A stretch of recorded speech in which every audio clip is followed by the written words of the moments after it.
श्रोताओं, हमारी जो जिंदगी है ना, अगर वो एक जगह थम जाए तो फिर उसमें बहुत सारी खराबी आ जाती है।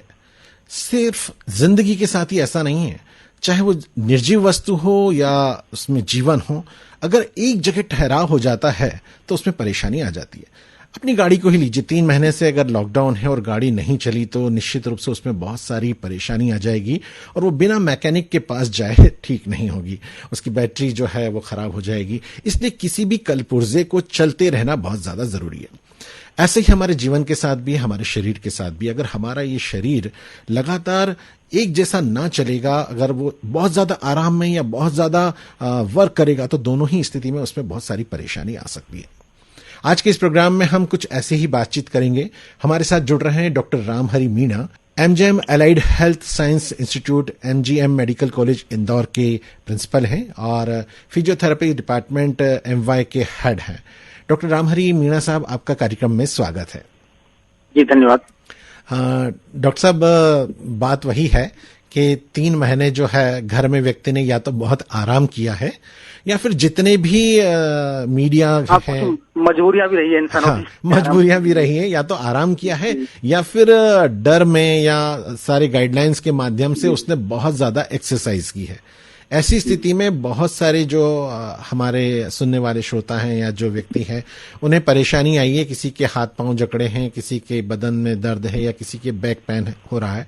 तो इस लॉकडाउन के दौरान जिन व्यक्तियों ने अतिरिक्त एक्सरसाइज की है और उनको जो परेशानी है उनके बारे में थोड़ा सा बताएं, और जिन लोगों ने एक्सरसाइज नहीं की है, आराम किया है और अब उनको दर्द है, उनके बारे में थोड़ा सा बताएं।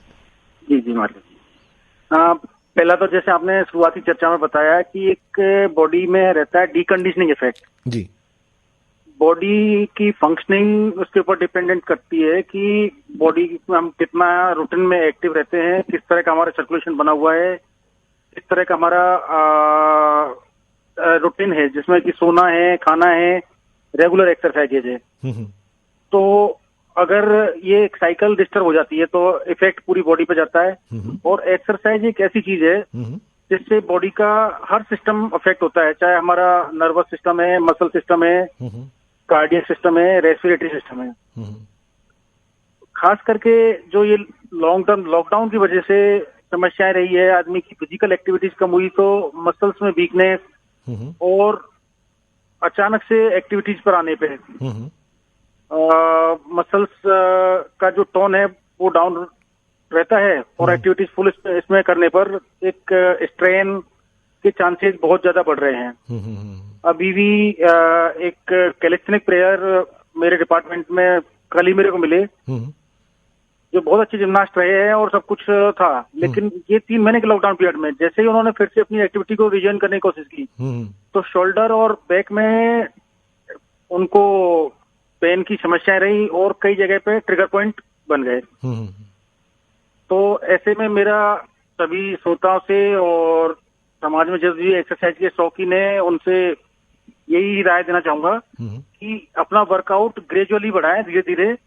और अभी शुरुआती दौर में ज्यादा टाइम वार्म अप और कूल डाउन पर दें।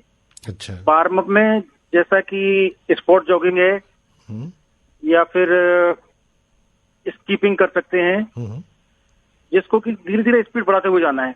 अगर हाई इम्पैक्ट पे किया तो इंजरी के चांसेस ज्यादा रहेंगे। जी। और जब आपको खुद फील होने लगा कि हाँ बॉडी में स्वेटिंग हो रही है, परस्पिरेट हो रहा है, बॉडी थोड़ी फ्री हो रही है, तो धीरे धीरे एक्सरसाइज की इंटेंसिटी को बढ़ाते हुए जाना है। जी।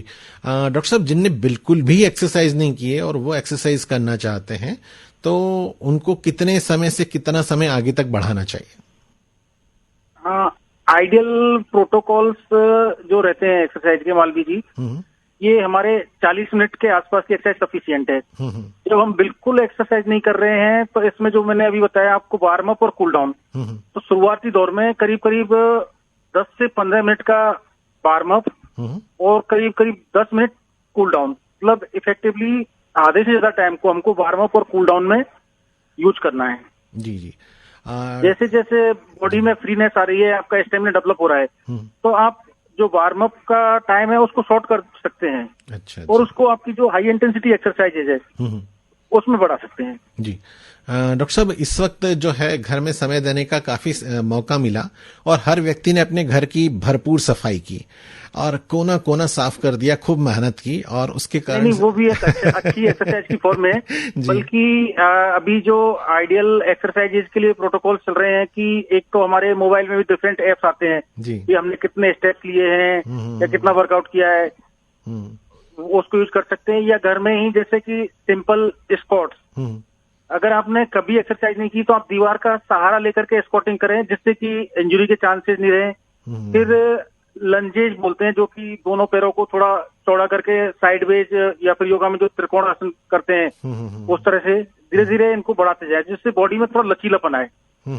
बॉडी में जितना लचीलापन होगा उतने ही इंजरी के चांसेस कम रहेंगे। जी डॉक्टर साहब, मैं बात कर रहा था कि जिन लोगों ने अतिरिक्त काम किया है और जोश में बहुत ज्यादा काम किया है, उन लोगों के शोल्डर्स में प्रॉब्लम आई है और बहुत से लोगों को ऐसा भी है टेनिस एल्बो हो गया और इतना काम नहीं किया लेकिन ज्यादा काम कर लिया तो टेनिस एल्बो हो गया। तो जिनको रिस्ट में या टेनिस एल्बो हुआ है, कहीं पर भी जो कोई भी एक इस तरह की एक्यूट इंजरी रहती है तो उसमें बेस्ट जो प्रोटोकॉल रहता है हमारा राइस की रेस्ट लिया जाए, क्योंकि कोई भी मसल्स में ओवर एक्टिविटी में रिकवर होने में 24 to 48 आवर्स लगते हैं। दूसरा है कि आपको पेन टेंडरनेस है तो वहां पर हल्का सा कोल्ड क्रीम या फिर ऑयल लगा करके आइसिंग की जाए 10 से 15 मिनट। जिस जगह की जहां पर भी हमारे को पेन डिस्कम्फर्ट है उस जगह का आइसिंग के बाद में स्किन कलर थोड़ा पिंकिश हो जाए, तो ऐसे में वो जो पेन है आपका वो भी ब्लॉक हो जाएगा और एक फ्रेश ब्लड की एंट्री होने से वो जगह और मसल्स रिफ्रेश हो जाएंगी और हील अप हो जाएगा।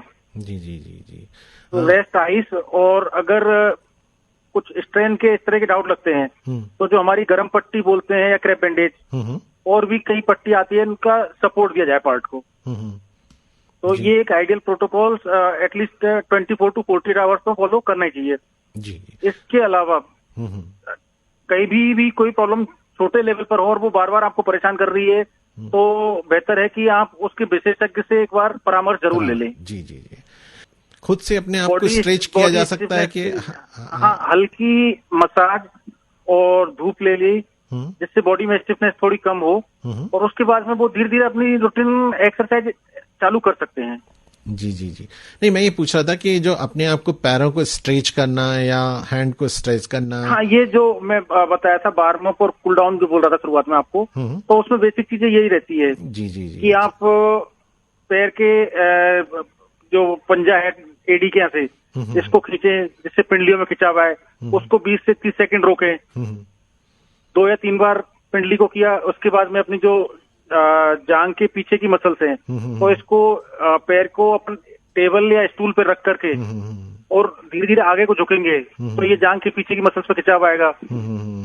इसी तरह से कोहनी से पकड़ के जो हाथ को खींचते हैं सिर के ऊपर में, तो इससे आपकी भुजाओं की जो मसल से ट्राइसेप्स इनकी स्ट्रेचिंग होगी।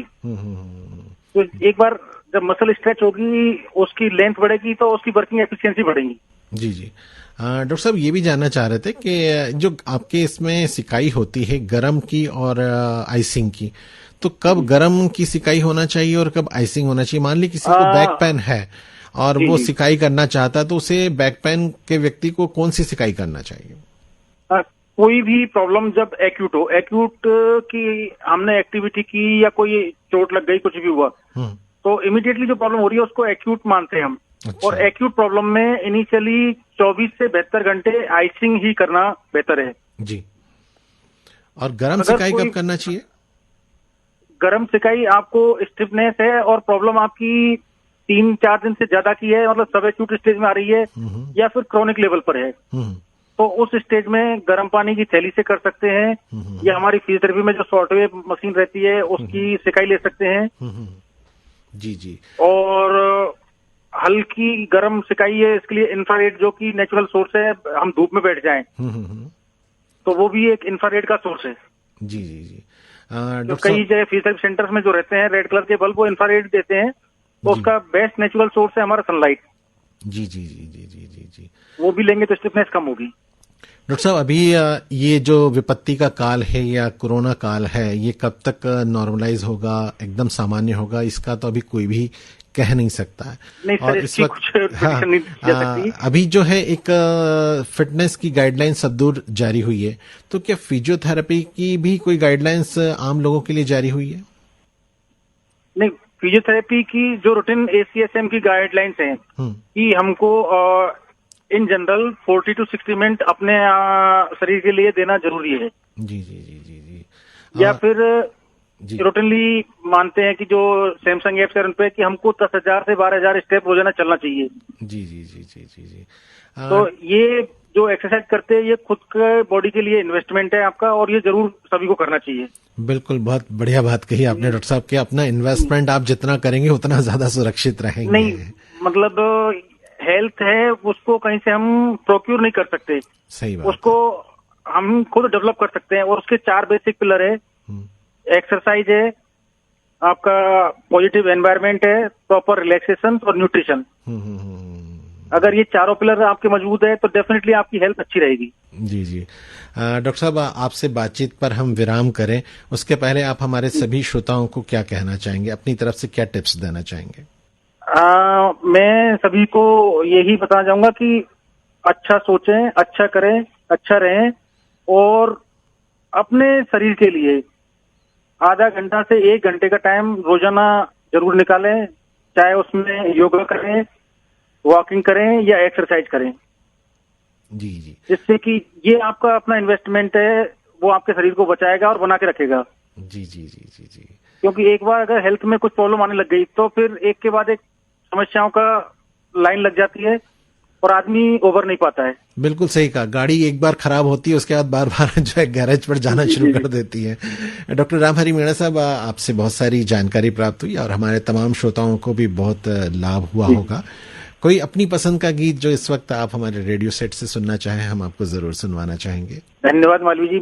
बस मैं अभी वर्तमान परिवेश पे मेरे लिए और सभी के लिए जो बातों बातों फिल्म का एक सॉन्ग है, कभी तो ये अंधेरे ढलेंगे। जी जी, जरूर ढलेंगे और उजाले हमारी जिंदगी में, हम सबकी जिंदगी में वापस आएंगे। और निश्चित रूप से आप जैसा सेवाभावी डॉक्टर्स और पैरामेडिकल स्टाफ हमारे तमाम पेशेंट्स के साथ लगे हुए हैं, आप सभी को हेड्स ऑफ। और डॉक्टर रामहरि मीणा साहब, MJM allied health science institute principal, MJM medical college Indore, आप हमसे जुड़े, बहुत सारी बातचीत की, आपका बहुत बहुत धन्यवाद। सभी को अच्छे स्वास्थ्य की शुभकामनाएं मालवी जी, सभी अच्छे रहें, यही मैं ईश्वर से दुआ करता हूँ। धन्यवाद। कहाँ तक ये मन को अंधेरे चलेंगे, उदासी भरे दिन कभी तो ढलेंगे।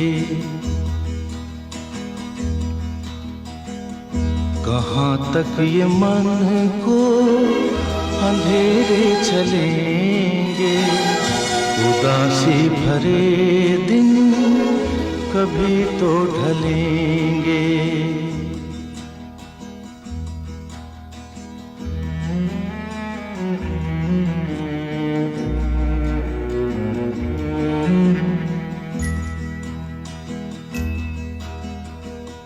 कभी सुख कभी दुख, यही जिंदगी है। ये पतझड़ का मौसम घड़ी दो घड़ी है। ये पतझड़ का मौसम घड़ी दो घड़ी है। नए फूल कल फिर डगर में खिलेंगे, उदासी भरे दिन कभी तो ढलेंगे।